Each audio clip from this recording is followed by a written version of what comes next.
नमस्कार, आप देख रहे हैं न्यूज़ 21। हमारे साथ मौजूद है भारतीय जनता पार्टी के कार्यकर्ता मदन सिंगला जी और आज हम बात करेंगे शिवसेना की। सर, आपका स्वागत है। सर, 2 सप्ताह में 56 साल का तिलिस्म कहिए या 56 साल पुरानी एक पार्टी कहिए, वो धाराशाह हो जाती है। किसकी गलतियां मानते हैं आप इस पे? आपने बड़े बुजुर्गों की एक कहावत सुनी होगी कि घर में एक बेटा कपूत पैदा हो जाए तो पूरे खानदान का नाश कर देता है जी। और ये बाला साहब ठाकरे के घर में उद्धव ठाकरे नाम का एक कपूत पैदा हो गया, जिसने अपने पिताजी की पूरी जिंदगी की मेहनत को मिट्टी में मिला दिया। बाला साहब ने ऐसा पेड़ लगा दिया था महाराष्ट्र में, इनकी 10 पीढ़ी भी बैठ के खाती रहती तो वो हिलने वाला नहीं था जी। लेकिन ज़्यादा सियाणी 2 बार आटा घूमती है। ये ज़्यादा सियाना बना था, मुख्यमंत्री बनने चला था और बनना आया नहीं इसको, इसलिए ये पूरी शिवसेना को लेकर के ही डूब गया।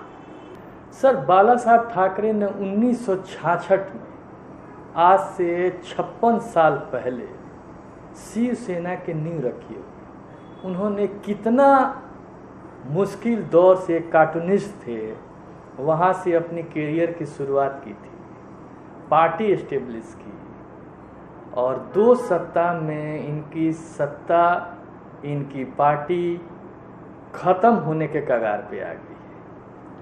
लेकिन उद्धव जी अभी भी अपने एरोगेंस को जिंदा करने में लगे हुए हैं। जो बाला साहब ठाकरे थे ना,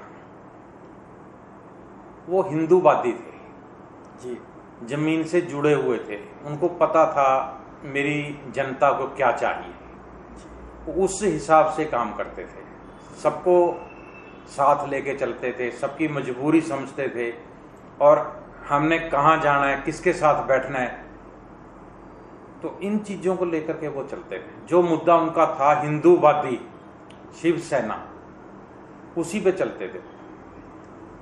तो उद्धव ठाकरे जी रास्ता भटक चुके हैं। उनको सिर्फ कुर्सी नजर आती थी, ना उनको कोई हिंदूवादी, ना उनको बाला साहब नजर आए, ना उनको कोई आगे का रास्ता नजर आया। क्योंकि इनके जो सलाहकार थे ना उद्धव ठाकरे के, वो कांग्रेस से मिले हुए थे। अच्छा। कांग्रेस चाहती थी कि शिवसेना का नाश हो जाए जी। और संजय राउत जी ने उस काम को कांग्रेस के साथ मिलकर के उसका बेड़ा गर्क करवा दिया। जो मंशा कांग्रेस की थी वो पूर्ण हुई, शिवसेना खात्मे के कगार पे आई और संजय राउत को अच्छा खासा इसमें प्रॉफिट हुआ। तो आपका मतलब कहना ये है कि संजय राउत ने शिवसेना को खत्म करने की बीड़ा उठा ली थी?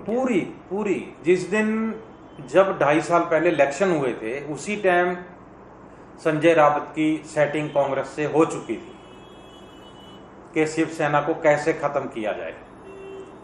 ये तो शिंदे जी, जो इनके साथ 40-42 एमएलए साथ में आए, वो जनता की आवाज़ को समझ पाए तो उन्होंने अपना अलग रास्ता बनाया इनसे और वो दोबारा बीजेपी के साथ बैठे और उन्होंने अपनी सरकार बनाई।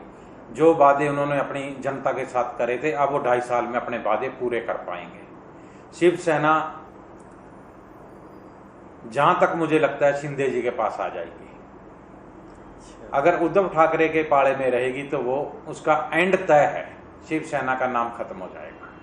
सर, एक छोटा सा घर बनाने में इंसान अपना पूरा ताकत लगा देता है। एक छोटी सी पार्टी गठन करने में भी इंसान अपनी पूरी ताकत लगा देता है। पता नहीं बाला साहब ठाकरे कितने दिन से मेहनत करने के बाद शिवसेना की नींव रखी होगी। और उद्धव ठाकरे, आदित्य ठाकरे, ये लोग शिवसेना को खत्म करके ही छोड़ेंगे क्या?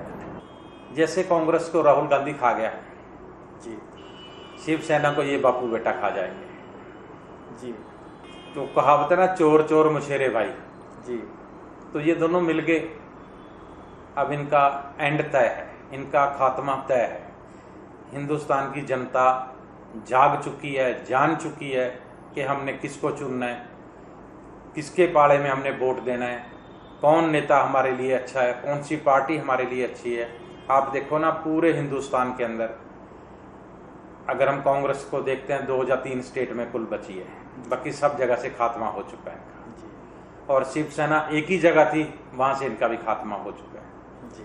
तो ये हिंदुस्तान की जनता जाग चुकी है और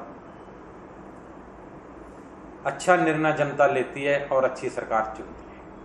तो ये थे हमारे मदन सिंगला जी जो बता रहे थे कि शिवसेना खात्मे की कगार पे है। संजय राउत जैसे इनके पार्टी में सलाहकार थे जिन्होंने गलत रास्ता दिखाया, जिससे शिवसेना खात्मे की कगार पे पहुंची हुई है। नमस्कार, आप देखते रहिए न्यूज़ 21।